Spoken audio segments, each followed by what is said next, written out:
Good morning. It is the first day after Dolly Girl has calved.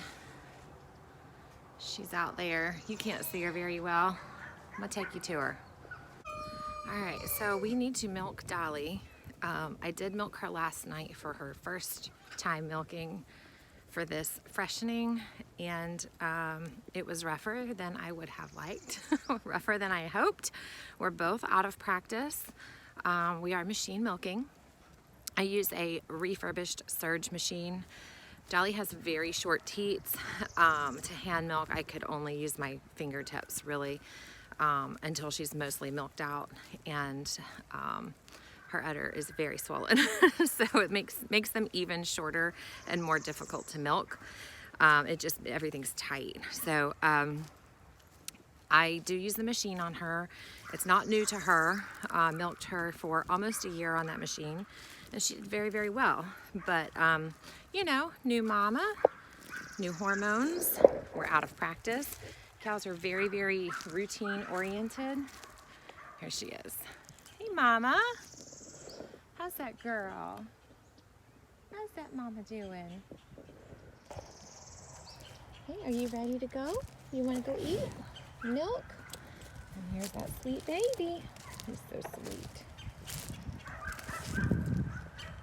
Love that pink nose. Love that pink nose. She's doing great. So one thing that we watch for in this time is for mastitis. I don't see any sign of that yet. He's been nursing pretty well, and what I milked out last night was good creamy colostrum, but she had a little bit of a fit and kind of turned off the flow rather quickly. So not a crazy fit. I wouldn't say it was a rodeo, but it just wasn't as smooth as I would have liked. So we got to just reestablish our routine and face the kicks and get her in there. You ready, mama? I might have to get a halter on her because she is not going to leave him willingly. Good girl, Dolly.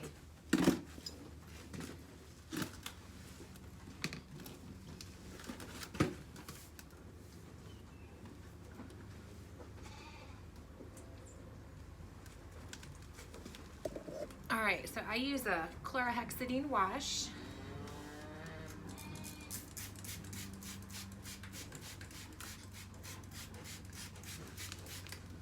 Now, she might kick because she's sore. If she does, it's never out of malice, and she gives me a little bit of a warning, but I'm still gonna be very cautious of this leg and probably hold my hand up here a lot. Come here, little man. Come see your mama. Make her happy. Oh. No.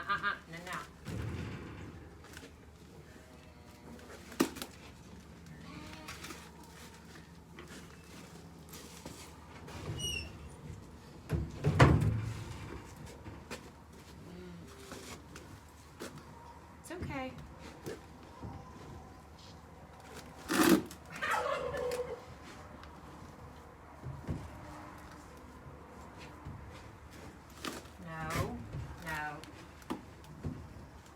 No. Dolly. Be easy, girl. Easy. It's okay. Good girl. So you can see she's sore. She doesn't want me messing with her. I might have to put the kick bar on her.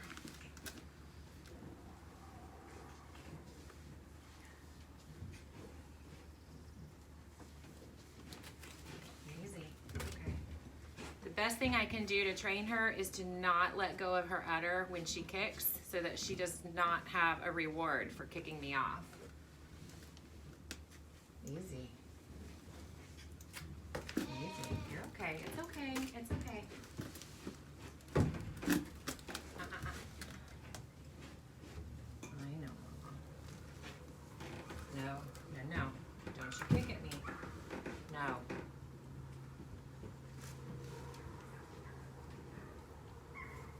Okay. You're all right. Good girl. She did kick the machine off last night.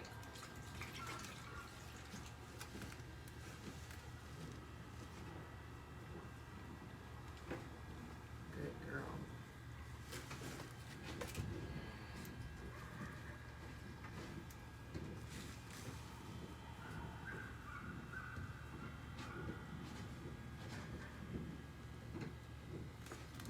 Good girl. Good girl. You're trying, aren't you? Good girl, Dolly. She's pretty clean.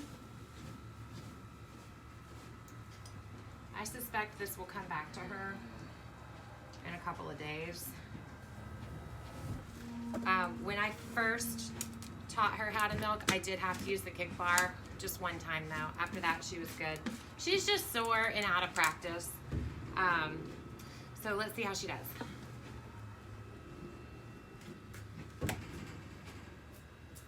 Good girl. Good girl. Yeah, those back ones are full, huh? All right. Say a prayer.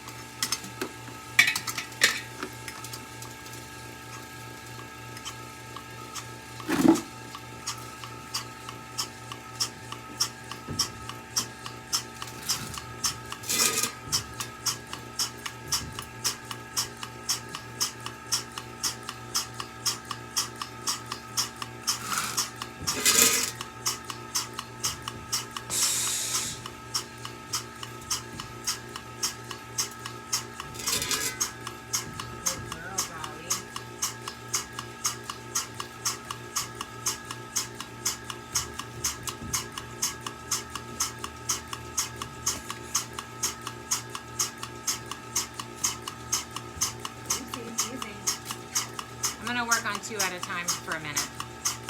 Her back teeth are very close together and they almost point together like this.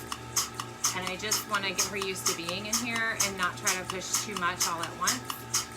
So putting 2 inflations together, as swollen as she is, it is a little more difficult. So I'm just gonna do 1 at a time. So I'll be doing her left side first and then I'll move those over to the right. The drawback of that is the machine does not work quite as efficiently, but the bonus is that I still have, easy girl, I still have 2 clean inflations so that if she kicks them off, I can just switch to these 2. Now this milk is not going to be saved for us for drinking. It's the second day after she's calved, or the first day after she's calved. So it's going to be a lot of colostrum anyways. She might have some blood in there. This is just for saving for the calf and just for the purpose of milking her out.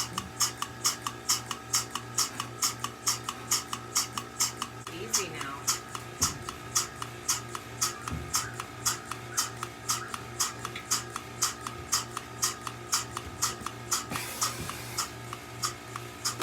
No.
inflation. I'm not saying she did it on purpose, but I like it.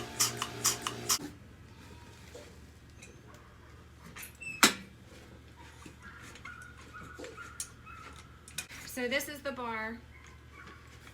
It's adjustable with these little buttons. I might need to go one notch tighter for her.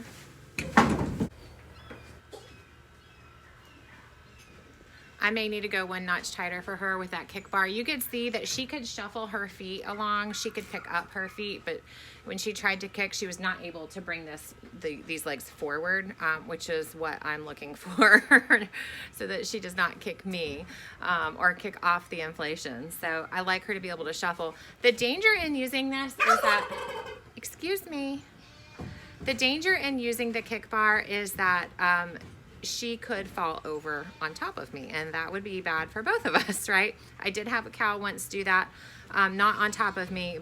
I was able to, you know, she kind of pushed me out of the way as she fell, and my stool broke at the time, thankfully, when she fell towards me and pushed me backwards. So I am cautious. I've heard more horror stories about people being killed by cows using kick bars, but once you learn how to use it and how to use it effectively and cautiously, I've had really, really great success with it. So anyways, she's sore. She doesn't want me touching her. I'm gonna get her cleaned up. She's doing great. I would love to give her a bath today. She's pretty dirty. Some of that is just the fly spray that I used on her yesterday. I specifically wanted to use something strong to keep flies from they're attracted to that birthing fluid, and she had some loose stool, which is also common with birth, and so she's still got some of it kind of stuck on her. That fly spray is oily, and so dirt sticks to it as well. So I wish I could give her a bath, but it's a little too chilly for that at the moment. So I'm gonna clean up her udder a little bit. I'm gonna iodine dip her because I don't know when he's gonna want to nurse next, and we'll protect those teats and keep them closed. And I'll turn her loose, let her out for the day, and we'll do it again tonight. So hopefully excuse me. They're my noisemakers right there. So hopefully with every milking, she gets a little more comfortable, she's a little less sore, and she's a little more settled into what our routine should be. And it takes us a good 2 weeks to figure out what we're doing for her and for me, and to figure out how much milk we're gonna be getting and all of that. I don't know how much she's gonna let down for me with keeping a calf on her, so I have a few days to decide if I wanna pull him and bottle feed him, or no cats. I don't need her kicking at a cat and kicking me instead. All right, I gotta clean her up.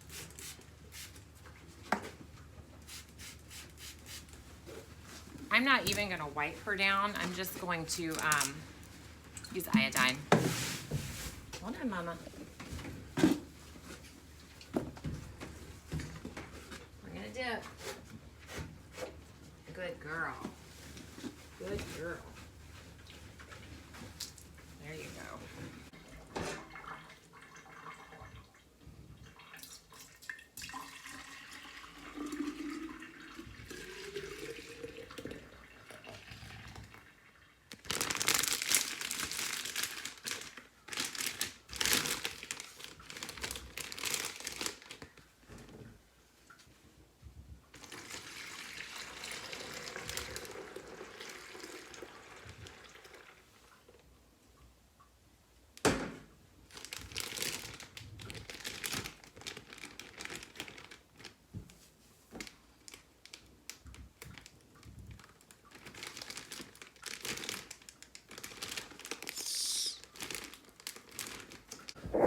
Okay, so before I sign off, this is last night's colostrum. This is this morning's. There's a little more in the milker. There's a little more in the milker, but it's like less than a quart. So I'm undecided if I'm gonna keep it or not. I may go ahead and feed it to my chickens. It won't hurt them. Actually be really good for them. Actually, it's about a quart. I'm gonna save it. So the colostrum is where all the antibody properties come in, so that if we ever lose a mama, a lamb as well, if we lose a mama sheep, that we can feed colostrum back to our lambs or our calves so that they have a fighting chance to live and grow strong. So that's going to be it for today. I just wanted to sign off real quick. I've been getting in some, I guess we're going to call him Kenny. I've been getting in some Kenny love, some calf socialization time before I did this. And so, yeah, it's a perfect day. Thanks for watching. Until next time. Bye-bye.